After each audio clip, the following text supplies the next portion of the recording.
My name is Jennifer Windsor. I'm the Associate Dean for Undergraduate Programs in the College of Liberal Arts, and I'm also a faculty member. I'm a professor in the Department of Speech, Language, Hearing Science. I've been at the university a long time. I've been here about 20 years. In my research, what I do is I'm particularly interested in how children who have disabilities or children who have been raised in environments that are not so nurturing of language. I'm really interested in how children learn language in those kinds of environments. One of the things that many students may not know about faculty members is that sometimes the same way that students are shy about introducing themselves, faculty members can be shy about doing that too. So over the time that I've been at the University of Minnesota, I've learned lots of different ways that students can reach out to me and that I can reach out to students. In the classroom, there are tons of ways to do that. I ask students their names, I try and look up their photos that come with the class lists.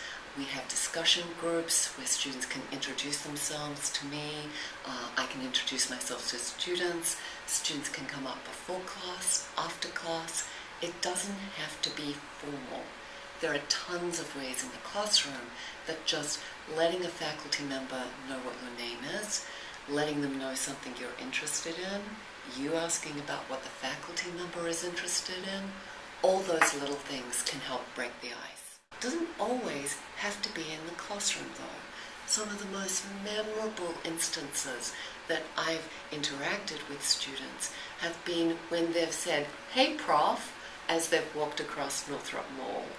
It's been when a student has invited me to have dinner at their residence hall. It's been when I've worked with a student group to co-host an event. It's been when I've asked students about their blogs, about what they've got on YouTube, about anything that we can find to connect with each other to just break the ice. Use those office hours. Many times faculty members can be just there waiting for somebody to come and talk with them. Don't come to an office hour just if you have something that you need to get resolved. That's a really good use of a faculty's office time or an office hour, so absolutely do that. But come along to a faculty's office hour just to say hello, just to talk more about what you've done in the classroom, just to introduce some of your background, some of the other classes that you're taking. Ask the faculty member what their interests are. Talk a little bit about your own. Talk about some of the other classes you might take. Talk about what you did on the weekend. Anything that feels like it's authentic and real to you, the faculty member is going to be able to engage with that. I have, over the years, had many students who have started out as being volunteers in my lab and have ended up with paid positions in my lab over time to work on different projects that involve looking at children's language learning. I've also participated in several UROPs, undergraduate research opportunity programs, with students. Those are terrific opportunities to work one-on-one with a faculty member.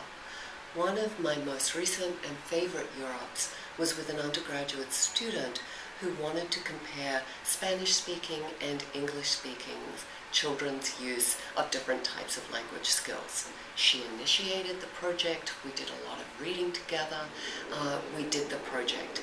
But what was most important about the project is that after we worked together, she was also selected by people at the university to go and present her work to legislatures.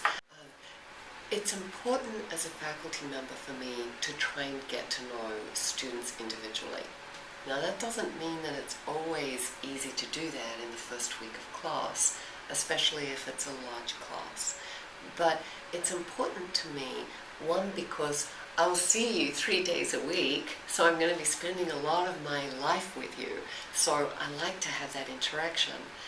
But it's also important because I think if you're comfortable in the classroom, then you're going to feel free to ask more questions, to let me know when you don't understand something, to push me a little bit further, to bring other types of information into the classroom. So trying to get to know students' names is an important thing for me. So drop by a faculty member's office hours, drop by at the end of the class, suggest something that you're interested in, that you think they might be interested in, and see what happens. It's going to be different for different faculty members, but try one or two and see what